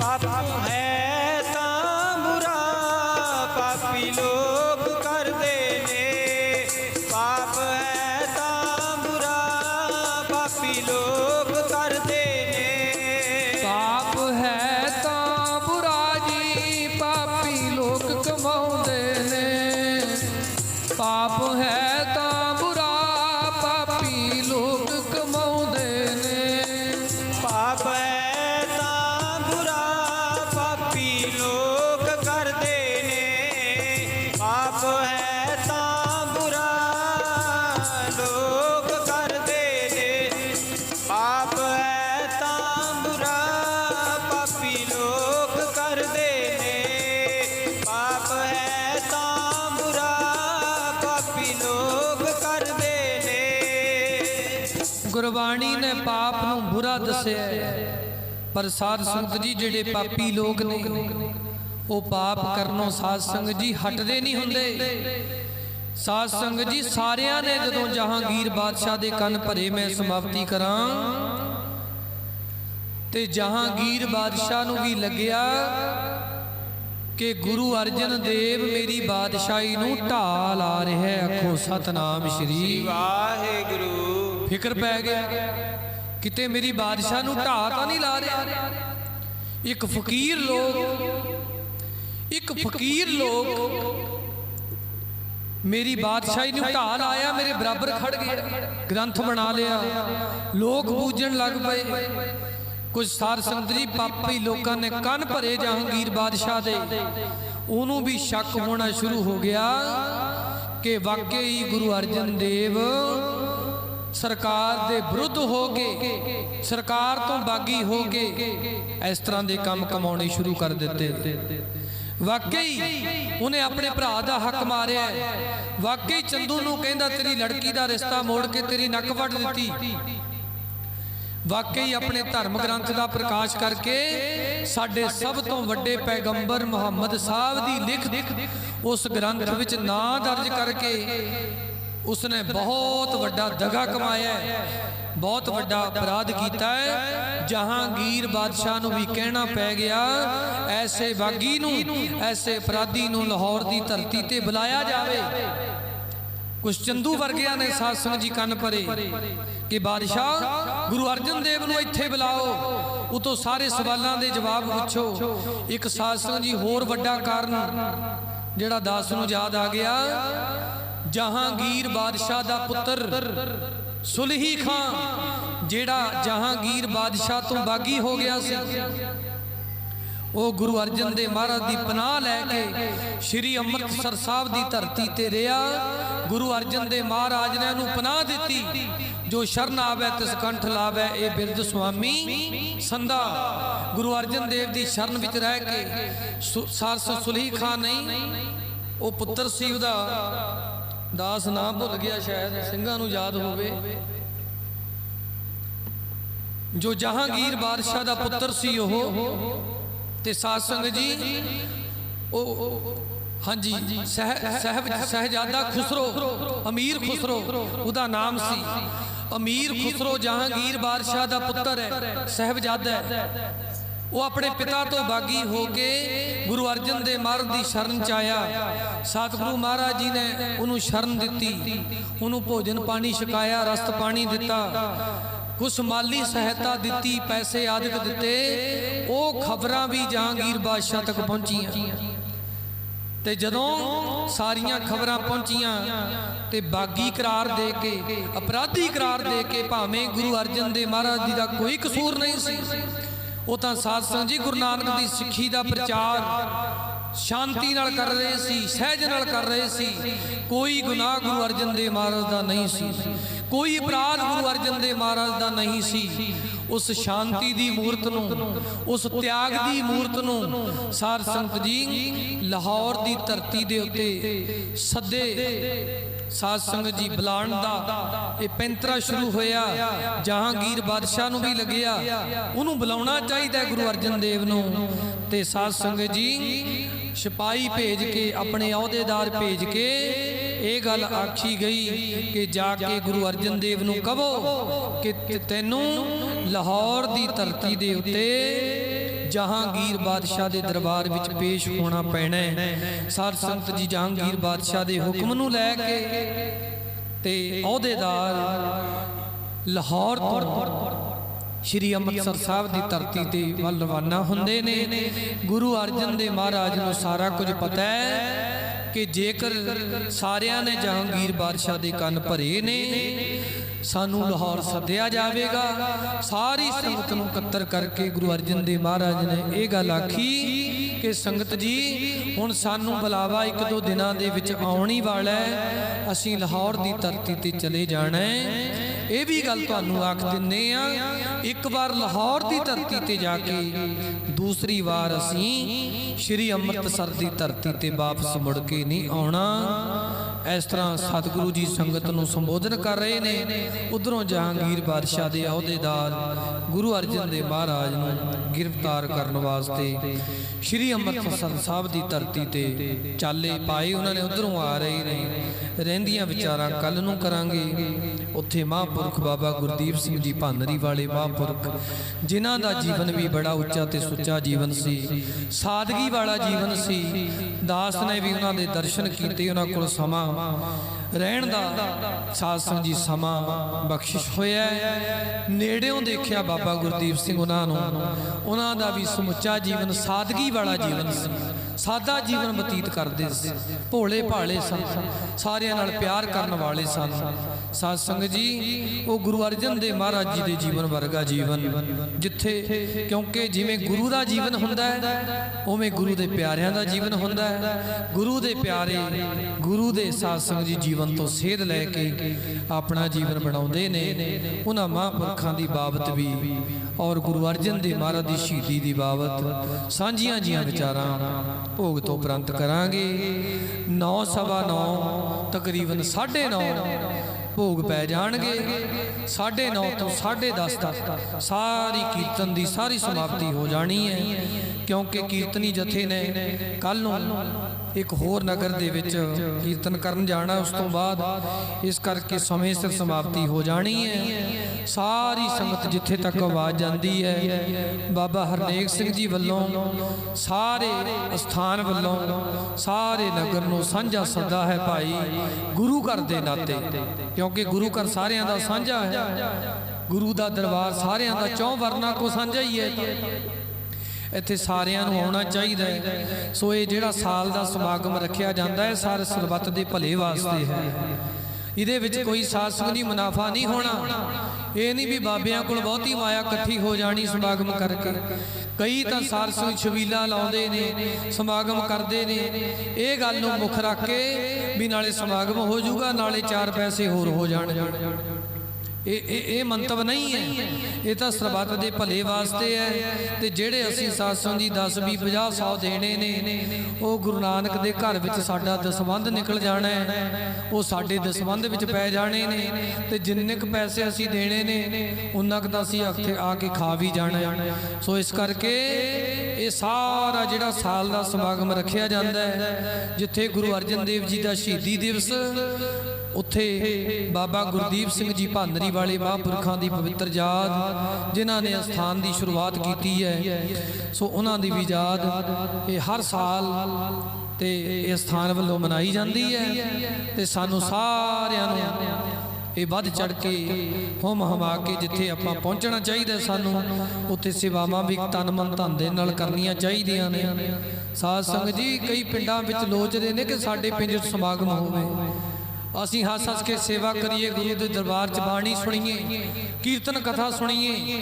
ਚਾਹ ਹੁੰਦਾ ਲੋਕਾਂ ਨੂੰ ਕਿ ਕਦੋਂ ਹੋਵੇ। ਕਈ ਪਿੰਡਾਂ 'ਚ ਮੈਂ ਦੇਖਿਆ ਦੂਸਰੇ ਪਿੰਡਾਂ ਤੋਂ ਵੀ ਸੰਗਤ ਆਉਂਦੀ ਹੈ। ਇੱਕ ਭਾਦਸੋਂ ਰੋਡ ਤੇ ਪਿੰਡ ਹੈ ਸਿੱਧੂਵਾਲ ਪਿੰਡ, ਉੱਥੇ ਸੰਗਰਾਂਦ ਦਾ ਸਾਧ ਜੀ ਪ੍ਰੋਗਰਾਮ ਮਨਾਉਂਦੇ ਨੇ। ਉਹ ਕਈ ਵਾਰ ਮੈਂ ਵੀ ਕੀਰਤਨ ਕਰਨ ਗਿਆ, ਉੱਥੋਂ ਨਾਲ ਦੇ ਪਿੰਡਾਂ ਤੋਂ ਵੀ ਸੰਗਤ ਆਉਣ ਲੱਗ ਪਈ ਵੀ ਭਾਈ ਸਿੱਧੂਵਾਲ ਗੁਰਦੁਆਰਾ ਸਾਹਿਬ ਸੰਗਰਾਂਦ ਨੂੰ ਕੀਰਤਨ ਹੁੰਦਾ ਹੈ, ਨਾਲ ਦੇ ਪਿੰਡਾਂ ਦੀ ਵੀ ਸੰਗਤ ਆਉਣੀ ਸ਼ੁਰੂ ਹੋ ਗਈ। ਤੇ ਇੱਥੇ ਸਾਨੂੰ ਪਤਾ ਹੈ ਵੀ ਸਾਲ ਦਾ ਪ੍ਰੋਗਰਾਮ ਹੈ, ਕਥਾ ਕੀਰਤਨ 2 ਦਿਨ ਹੋ ਰਿਹਾ, ਕੱਲ ਨੂੰ ਭੋਗ ਤੇ ਵੀ ਹੋਣਾ ਹੈ। ਹੁਮਾ ਕੇ ਸਾਰੀ ਸੰਗਤ ਆਓ, ਆਉਣਾ ਆਪਣੇ ਵਾਸਤੇ ਹੈ। ਗੁਰੂ ਦੇ ਚਰਨਾਂ ਵਿੱਚ ਸਾਧ ਸੰਗਤ ਜੀ ਅਸੀਂ ਆਪਣੇ ਵਾਸਤੇ ਆਉਣਾ ਹੈ। ਗੁਰੂ ਨੂੰ ਕੋਈ ਲੋੜ ਨਹੀਂ ਕਿ ਮੇਰੇ ਕੋਲ ਕੋਈ ਆਵੇ। ਤੇ ਭਾਈ ਗੁਰਦਾਸ ਜੀ ਦਾ ਕਥਨ ਕਹਿ ਕੇ ਮੈਂ ਸਮਾਪਤੀ ਕਰਾਂ। ਭਾਈ ਗੁਰਦਾਸ ਜੀ ਇਸ ਗੱਲ ਦੀ ਮੋਹਰ ਲਾਉਂਦੇ ਨੇ, ਗੁਰਸਿੱਖਾ ਤੋਂ ਤੁਰਤਾ ਸਹੀ ਗੁਰੂ ਦੇ ਦਰਬਾਰ ਵੱਲ ਨੂੰ, ਚਰਨ ਸ਼ਰਨ ਗੁਰ ਏਕ ਪੈਂਡਾ ਜਾਏ ਚਲ ਸਤਿਗੁਰੂ ਕੋਟ ਪੈਂਡਾ। ਆਗੇ ਹੋਏ ਲੇਤ ਹੈ ਭਾਵਨੀ ਭਗਤ ਭਾਏ ਕੌਡੀ, ਅਗਰ ਭਾਗ ਰੱਖੈ ਤਾਹੇ ਗੁਰ ਸਰਬ ਨਿਧਾਨ ਦਾਨ ਦੇਤ ਹੈ। ਭਾਈ ਗੁਰਦਾਸ ਜੀ ਕਹੇ ਤੂੰ ਸ਼ਰਧਾ ਨਾਲ ਇੱਕ ਕਦਮ ਵੀ ਗੁਰੂ ਵੱਲ ਨੂੰ ਪੁੱਟ, ਗੁਰੂ ਕਰੋੜਾਂ ਕਦਮ ਤੈਨੂੰ ਅੱਗੇ ਹੋ ਕੇ ਨਿਵਾਜੇਗਾ। ਤੂੰ ਕੌਡੀ ਸ਼ਰਧਾ ਦੇ ਨਾਲ ਗੁਰੂ ਦੇ ਅੱਗੇ ਅਰਪਣ ਕਰ। ਦੁਨੀਆ ਦਾ ਕੋਈ ਖਜ਼ਾਨਾ ਨਹੀਂ ਜਿਹੜਾ ਤੇਰੀ ਝੋਲੀ ਵਿੱਚ ਗੁਰੂ ਨਾ ਪਾਵੇ।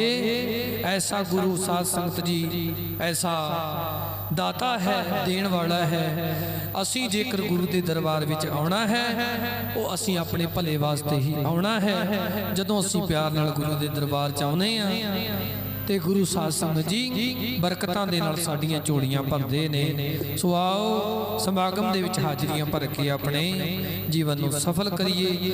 ਇੱਕ ਧਾਰਨਾ ਪੜ੍ਹ ਕੇ ਫਿਰ ਨਾਲ ਦੀ ਨਾਲ ਸ਼ਲੋਕ ਪੜਾਂਗੇ। ਅਰਦਾਸ ਵਿੱਚ ਸ਼ਾਮਲ ਹੋ ਕੇ ਗੁਰੂ ਸਾਹਿਬ ਤੋਂ ਆਗਿਆ ਲੈ ਕੇ ਘਰਾਂ ਨੂੰ ਜਾਣਾ ਹੈ। ਸਵੇਰ ਦਾ ਜੋ ਸਮਾਗਮ ਦਾ ਸਮਾਂ ਭਾਈ ਜੋ 9 ਤੋਂ ਲੈ ਕੇ 9:30 ਤੱਕ ਭੋਗ ਦੇ ਸ਼ਲੋਕ ਪੜ੍ਹੇ ਜਾਣਗੇ। 9:30 ਤੋਂ 10:30 ਵਜੇ ਤੱਕ ਕੀਰਤਨ ਦੀ ਸਾਰੀ ਸਮਾਪਤੀ ਹੋ ਜਾਵੇਗੀ। ਸੇਵਾਦਾਰ ਮਾਈਆਂ ਬੀਬੀਆਂ ਨੇ, ਸੇਵਾਦਾਰਾਂ ਨੇ ਪਹਿਲਾਂ ਪਹੁੰਚ ਜਾਣਾ ਹੈ। ਸੰਗਤ ਪਹੁੰਚ ਕੇ ਹਾਜ਼ਰੀਆਂ ਭਰਨ ਦੀ ਕਿਰਪਾਲਤਾ ਕਰੋ। ਸਤਿਗੁਰ ਕੋਟ ਪੈਂਡਾ ਅੱਗੋਂ ਲੈਣ ਆਉਂਦੇ ਨੇ, ਸਿੱਖ ਦਾ ਪ੍ਰੇਮ ਵੇਖ ਕੇ। ਕੋਟ ਪੈਂਡਾ ਅੱਗੋਂ ਲੈਣ ਆਉਂਦੇ ਨੇ, ਸਿੱਖ ਦਾ ਪ੍ਰੇਮ ਦੇਖ ਕੇ। ਸਤਿਗੁਰ ਕੋਟ ਪੈਂਡਾ ਅੱਗੇ ਲੈਣ ਆਉਂਦੇ ਨੇ, ਸਿੱਖ ਦਾ ਪ੍ਰੇਮ ਦੇਖ ਕੇ। ਸਤਿਗੁਰ ਕੋਟ ਪੈਂਡਾ ਅੱਗੇ ਲੈਣ ਆਉਂਦੇ ਨੇ, ਸਿੱਖ ਦਾ ਪ੍ਰੇਮ ਦੇਖ ਕੇ। ਸਾਰੇ ਸਤਿਗੁਰ ਜਪੋ ਕੋਟ ਪੈਂਡਾ ਅੱਗੇ ਲੈਣ ਆਉਂਦੇ ਨੇ, ਸਿੱਖ ਦਾ ਪ੍ਰੇਮ ਦੇਖ ਕੇ। ਸਤਿਗੁਰ ਕੋਟ ਪੈਂਡਾ ਅੱਗੇ ਲੈਣ ਆਉਂਦੇ ਨੇ, ਸਿੱਖ ਦਾ ਪ੍ਰੇਮ ਦੇਖ ਕੇ। ਸਤਿਗੁਰ ਕੋਟ ਪੈਂਡਾ ਅੱਗੋਂ ਲੈਣ ਆਉਂਦੇ, ਅੱਗੋਂ ਲੈਣ ਆਉਂਦੇ ਨੇ, ਸਿੱਖ ਦਾ ਪ੍ਰੇਮ ਵੇਖ ਕੇ। ਸਤਿਗੁਰ ਕੋਟ ਪੈਂਡਾ ਅੱਗੋਂ ਲੈਣ ਆਉਂਦੇ ਨੇ, ਸਿੱਖ ਦਾ ਪ੍ਰੇਮ ਵੇਖ ਕੇ। ਸਤਿਗੁਰ ਕੋਟ ਪੈਂਡਾ ਅੱਗੋਂ ਲੈਣ ਆਉਂਦੇ ਨੇ, ਸਿੱਖ ਦਾ ਪ੍ਰੇਮ ਦੇਖ ਕੇ। ਸਤਿਗੁਰ ਕੋਟ ਪੈਂਡਾ ਅੱਗੋਂ ਲੈਣ ਆਉਂਦੇ ਨੇ, ਸਿੱਖ ਦਾ ਪ੍ਰੇਮ ਦੇਖ ਕੇ। ਸਤਿਗੁਰ ਕੋਟ ਪੈਂਡਾ ਅੱਗੋਂ ਲੈਣ ਆਉਂਦੇ ਨੇ, ਸਿੱਖ ਦਾ ਪ੍ਰੇਮ ਦੇਖ ਕੇ। ਸਤਿਗੁਰ ਕੋਟ ਪੈਂਡਾ ਅੱਗੋਂ ਲੈਣ ਆਉਂਦੇ ਨੇ, ਸਿੱਖ ਦਾ ਪ੍ਰੇਮ ਦੇਖ ਕੇ। ਸਤਿਗੁਰ ਕੋਟ ਪੈਂਡਾ ਅੱਗੋਂ ਲੈਣ ਆਉਂਦੇ ਨੇ, ਕੋਟ ਪੈਂਡਾ ਅੱਗੋਂ ਲੈਣ ਆਉਂਦੇ ਨੇ। ਸਤਿਗੁਰ ਕੋਟ ਪੈਂਡਾ ਅੱਗੋਂ ਲੈਣ ਆਉਂਦੇ ਨੇ, ਸਤਿਗੁਰ ਕੋਟ ਪੈਂਡਾ ਅੱਗੋਂ ਲੈਣ ਆਉਂਦੇ ਨੇ।